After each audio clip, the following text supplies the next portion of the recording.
Hello everyone, I hope आप सब अच्छे होंगे। फ्रेंड्स, आप लोगों का स्वागत है मेरे चैनल में। तो फ्रेंड्स, कल मैंने एक मैडम के ऊपर वीडियो बनाई थी जो बहुत ज़्यादा डिप्रेशन और नेगेटिविटी फैला रही हैं और लेडीज़ों को भड़का रही हैं किस तरीके से ससुराल में फ़ाइट करनी है और किस तरीके से अगर आपकी सास आपके जो भी घर में हैं, अगर आपकी लड़ाई हो जाती है तो किस तरीके से मुकाबला करना है, अपने माइंड को कैसे सेट करना है, ठीक है। और आप जब घर रहने जाती हैं, जब कुछ ऐसा हादसा हो जाता है तो वहाँ पे मम्मी पापा की कैसे बुराई करनी है और पूरे दिन चाहे वो बेटे को संभालें, चाहे पापा खाना बनाए, चाहे उसके पीछे कैमरा लेके वीडियो बनाए, चाहे कुछ भी करें, बेचारे इतने सीधे हैं। और मैडम कहीं भी पार्क में बैठ के, कहीं भी बैठ के उनकी बुराई करने लगती हैं, घूम घाम के आती हैं, फिर कहती है ओह मेरा बच्चा गिर जाता, ठीक है, मैं ऐसे किसी के ऊपर नहीं छोड़ सकती, कमरे में कोई भी नहीं था, मम्मी की आंख लग जाती है कभी भी और पापा भी नहीं थे कमरे में और वो तो अचानक से मैं आ गई, वो तो मैंने देख लिया, नहीं तो मेरा बेटा गिर जाता, तो मैं कैसे किसी पे भरोसा कर सकती हूँ। अरे मैडम जी, जब आप अपने अपने मम्मी पापा पे भरोसा नहीं कर सकती तो आप दुनिया पे क्या भरोसा करेंगी, मैं ये कहूँगी। और जो ये मंदबुद्धि लोग हैं, जो इनके सब्सक्राइबर हैं, किसी ने इस पॉइंट के ऊपर कुछ नहीं बोला, ठीक है। दूसरी बात, इतनी एज में भी वो इतने छोटे से बच्चे की केयर करने बहुत बड़ी बात है। और आप इतने इंजॉयफुल उठती हैं, कहीं भी एक दिन में मतलब बैठ जाती हैं पार्क में जाके, कहीं भी बैठ जाती हैं रोड पे, कहीं भी साइकिल लेके दौड़ने लगती हैं, कहीं भी डंबल लेके दौड़ने लगती हैं, तो भैया आपका बच्चा कौन संभाल रहा है? तो आप क्यों, जब आपको भरोसा ही नहीं है तो क्यों छोड़ के जाती है? साथ लेके जाइए उन्हें, ठीक है। दूसरी, गाना सुनकर आपको सनी जी की याद आती है, आप इतना रोई, पापा ने क्यों चलाया, पापा ने क्यों चलाया गाना, जब उनको पता है मुझे याद आती है। इतना ड्रामा उस वीडियो में, रोने की वीडियो में, और लोग सिंपैथी दे रहे हैं, आप प्लीज़ रोइए मत, आप ये मत कीजिए, आप वो मत कीजिए। तो मैं उन्हीं मंदबुद्धि लोगों से ये पूछना चाहूँगी, जब इस मैडम ने कॉलेज की वीडियो बनाई कि सनी यहाँ बैठते थे, हम यहाँ बैठते थे, हम ऐसे जाते थे, सनी वहाँ अपने दोस्तों के साथ बैठे रहते थे, किसी ने मुझे कुछ कह भी दिया तो उन्होंने किसी को पीट दिया, यहाँ कैंटीन में हम मतलब खाते थे, ये था, बस मैंने उनको देखा था, ठीक है, कि भाई हाँ मेरे कॉलेज का सीनियर है, कुछ भी एक्स्ट्रा। तब सनी की याद नहीं आई जिस बारे में वो बात ही कर रही थी। वो तो एक अलग ही मोमेंट था जहाँ बहुत ज़्यादा याद आनी चाहिए थी। वहाँ तो मैडम नहीं रोई एक बार भी, ठीक है, बहुत हंस हंस के बता रही थी, खुश होके बता रही थी। दूसरा पॉइंट भूल जाती हूँ, ये देखिए लिख रखे हैं, बहुत सारे हैं और इतनी वीडियो बनाऊंगी, इतनी वीडियो बनाऊंगी इस इन मैडम के जो खुद के पॉइंट हैं, जो ये बता के भूल जाती हैं, उसी पे वीडियो बनाऊंगी अब। और ये मंदबुद्धि लोगों से ही मेरा क्वेश्चन है जो इसके सब्सक्राइबर है, ठीक है। दूसरा, इन्होंने कल एक वीडियो बनाई प्रेगनेंसी के ऊपर, तो जो सबसे खास होता है हस्बैंड वाइफ का, जिसमें ये बोल रही थी कि सनी मेरे पेट पे ऐसे हाथ रख के मजाक करते थे, एक होगा, ट्विंस होंगे, तब सनी की याद नहीं आई। कितना मतलब एक प्रेगनेंसी वाला जो मोमेंट होता है वो हस्बैंड वाइफ का, जिसको ये शेयर कर रही थी, तो उस टाइम इनको सनी की याद नहीं आ रही थी। उस टाइम तो ये बिल्कुल भी नहीं रोई, एक सुनसान जगह पे अकेले रात को आराम से ये चिल्ला चिल्ला के बात कर रही है प्रेगनेंसी के बारे में, और कितने मतलब उससे मतलब ओपनली सारा बता रही हैं। और हाँ, एक और, जो लड़कियों के लिए इन्होंने बोला था कि आप पहले प्रेग्नेंट मत होना, ठीक है, शोना बाबू से कह देना, ठीक है। तो मुझे लगता है वो जो आपकी स्टोरी थी वो आप ही के ऊपर थी, जैसे आपने एक फ्रेंड की स्टोरी अपने ऊपर लेके बताई थी, ठीक है। तो ये कल की स्टोरी मुझे लग रही थी वो शोना बाबू आप ही के होंगे, और आपको किसी ने कमेंट भी किया था इस चीज़ के लिए, लेकिन आपने वो कमेंट को डिलीट कर दिया। तो किसी ने आपसे पूछा था कि आप इतना श्योरली बता रही हैं, इतना कॉन्फिडेंट से बता रही हैं इस चीज़ को, तो क्या आपके जो पहले वाले बॉयफ्रेंड थे आपके साथ, उन्होंने आपने उनसे उनके साथ ये दवा ली थी? तो वो शोना बाबू आपके ही कोई फ्रेंड होंगे जिन्होंने आपको दी होगी, ठीक है।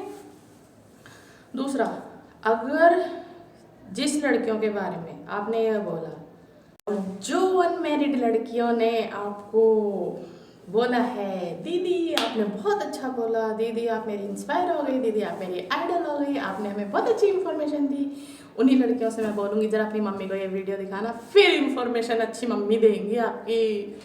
ठीक है, आपने टर्न ऑफ कर दिए कमेंट्स। क्यों भाई? आप तो मोटिवेट कर रही थी लड़कियों को, आप तो अपनी प्रेगनेंसी के बारे में बता रही थी लोगों को, लेकिन आप दूसरे ट्रैक पे चली गई। वैसे आप ट्रैक पे तो सही गई थी क्योंकि वो स्टोरी भी आप ही की थी। ठीक, तीसरा पॉइंट आता है, आप जब प्रेग्नेंट हुई तो आपने ये बोला, ससुराल वालों ने ये बोला कोई खुशी नहीं होती। ठीक है, कोई खुशी नहीं होती, यूँ कह देते हैं, मतलब जब हुई थी कि भाई अभी से क्यों, मतलब बच्चा प्लान कर लिया आपने, ठीक है, बेबी क्यों प्लान किया अभी से, अभी तो आपको मतलब जॉब करनी चाहिए थी और कुछ टाइम रुकना चाहिए था। और दूसरे बार में आपने ये बोल दिया कि भाई मेरे को बांझ बोलते थे। पॉइंट आप ही के हैं मैडम, नोट करना। ठीक है, पहले आपने बोला कि इस तरह मेरे ससुराल वाले इस तरह बोलते थे, दूसरे में बोला फिर वो आपको बांझ बोलते थे। ठीक है, तीसरे में बोला जब मतलब इस तरीके से मतलब आपका मिसकैरेज हो गया कि पंडितों के चक्कर में पड़ गए। अरे आपकी केयर कर रहे थे तभी तो पंडितों के चक्कर में पड़े। ठीक, और मैडम एक चीज़ और, किसी ने आपसे क्वेश्चन किया था, वो भी आपने मतलब हाइड कर दिया, लेकिन मैंने उसकी फ़ोटो ले ली थी तो मैं दिखाऊंगी सबको। तो उस लेडीज़ ने आपसे क्वेश्चन किया था कि जब आप बीमार थी तो आपके हस्बैंड ने 3 महीने की छुट्टी ली, जो कि आपने खुद बोला। ठीक, फिर आपने ये बोला कि जब वो खुद बीमार थे उन्होंने एक भी दिन की छुट्टी नहीं ली। स्ट्रेंज। तो आपने उनका आंसर जी में दिया था। ठीक है, फिर आपने वो कमेंट हाइड कर दिया, जितने भी कमेंट इस तरह के थे आपने वो हाइड कर दिए, कोई बात नहीं। ठीक है, और जो जो आपका ये साथ देते हैं मन बुद्धि लोग, उनमें कई आंटियां भी हैं जो आपको कहती हैं नहीं रो बेटा, मुझे आपका दुख देखा नहीं जाता। कुछ दीदियां भी हैं, कुछ छोटी सिस्टर भी हैं, नहीं दीदी आप मेरी इंस्पायर हो, आप मेरी आइडल हो, आप झांसी की रानी हो, आपसे बहुत कुछ सीखने को मिलता है। तो मैं उन्हीं आंटियों को, उन्हीं बहनों को दुआ दूंगी कि आपके घर में ऐसी ही बहू आए, और हो सके तो इसी आइडल को आप अपने घर ले जाएं, क्योंकि उससे 2 फायदे होंगे। क्योंकि निधि जी शादी नहीं करना चाहती, क्योंकि उनके कहे मुताबिक पहले वाले ससुराल वाले बहुत ही बेकार थे। ठीक है, बहुत ही बेकार उनकी लाइफ रही शादी के बाद। तो जो आंटियाँ बहुत अच्छे से इनको समझती हैं, इनका दुख बांटना चाहती हैं, तो उनके बेटे होंगे। ठीक है, आस पड़ोस में कोई होगा, रिश्तेदार में कोई होगा, तो आप शादी करा दीजिए ना। आप ऐसी आइडल बहू को ले आइए ना, फिर आपको पता चलेगा। जब आपके ऊपर जरा से झगड़े पे आपके ऊपर वो चाय फेंकेंगी, आपके कपड़े काट डालेंगी, आपके घर की मूर्तियाँ तोड़ डालेंगी। छोटी बहनों आप भी भाभी बना के लाइए, पड़ोस में आप किसी को हो तो वो बता दीजिए, आपका कोई दोस्त हो उसको बता दीजिए, रिश्तेदारी में कोई हो उनको बता दीजिए। ठीक है, एक तो आपको सीखने को मिलेगा, एक सेलिब्रिटी, एक आइडल, एक इंस्पायर्ड लेडी आपके घर आ गई है। दूसरा निधि को फ़ायदा होगा, क्योंकि वो जैसे उनके कहे मुताबिक, जैसे मैंने बोला कि भाई ससुराल वाले बहुत ज़्यादा गलत थे, और जो आपका सपोर्ट कर रहे हैं उनको आप अच्छे से जानती हैं, वो आपकी फैमिली बन चुकी हैं, तो आप बहुत अच्छे से मतलब जा सकती हैं। ठीक है, तीसरा मेरा यही कहना है कि आपने उस दिन मेकअप कराने के लिए गए। ठीक है, आप मेकअप कराने के लिए गई, आपने वहाँ पे जब वो वीडियो डाली तो आपने क्या बोला कि ये सिंपल ब्राइडल मेकअप है। दूसरी बार में आपने, जब लोगों ने इतने बातें बोली आपको, तो आपने तुरंत उस बात को पलट दिया कि ये ब्राइडल मेकअप नहीं था, कहीं से भी नहीं था।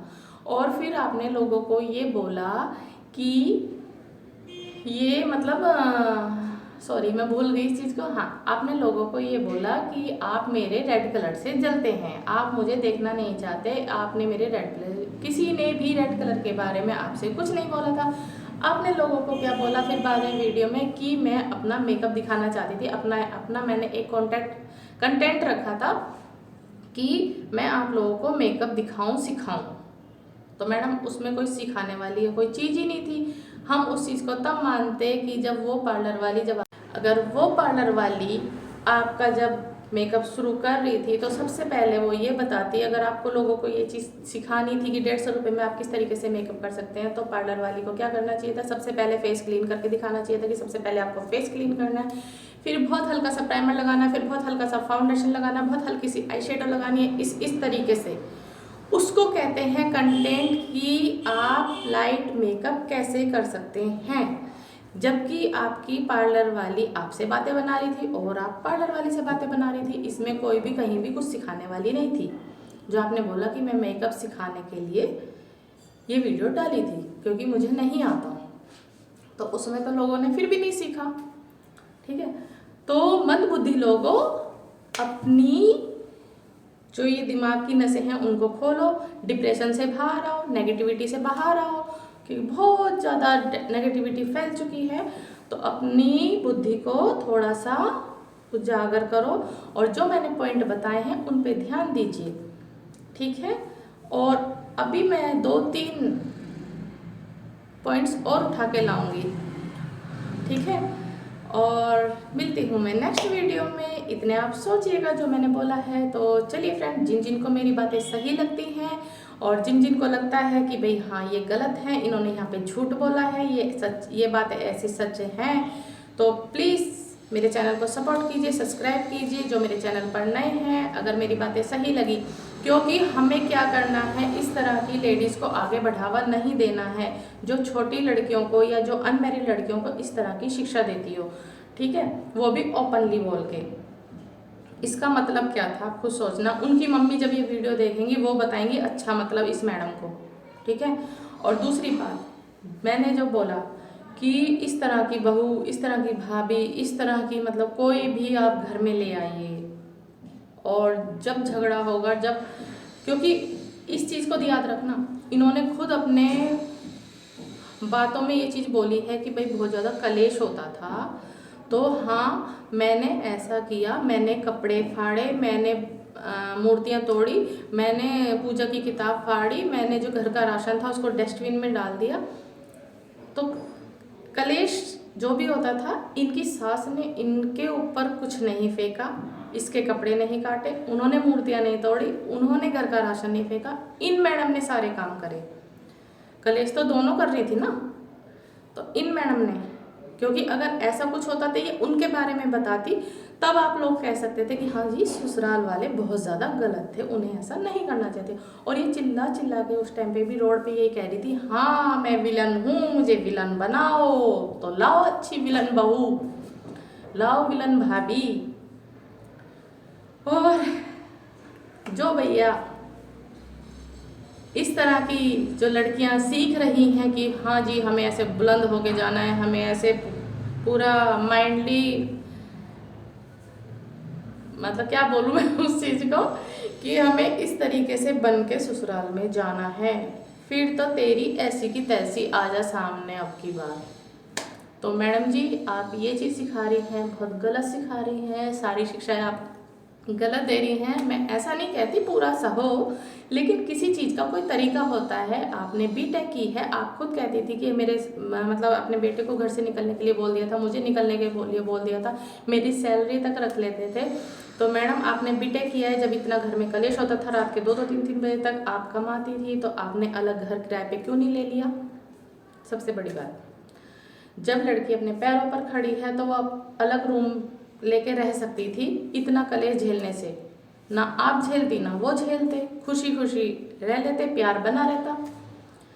तो मुझे तो लगता नहीं आपने बीटेक कहीं से करी है, क्योंकि बहुत छोटा सा पॉइंट है कि अगर नहीं बन रही है तो भैया अलग हो जाओ खुशी खुशी, क्योंकि आपके हस्बैंड भी आपके साथ थे। ये भी नहीं था, अगर तभी मैं ही कह सकती थी आप वहीं रह के ये चीज़ सह रही हैं, क्योंकि हस्बैंड ने मना कर दिया, नहीं मैं तो यहीं रहूँगा और जैसे रहना है आपको ऐसे ही रहना पड़ेगा, कलेश झेलना पड़ेगा।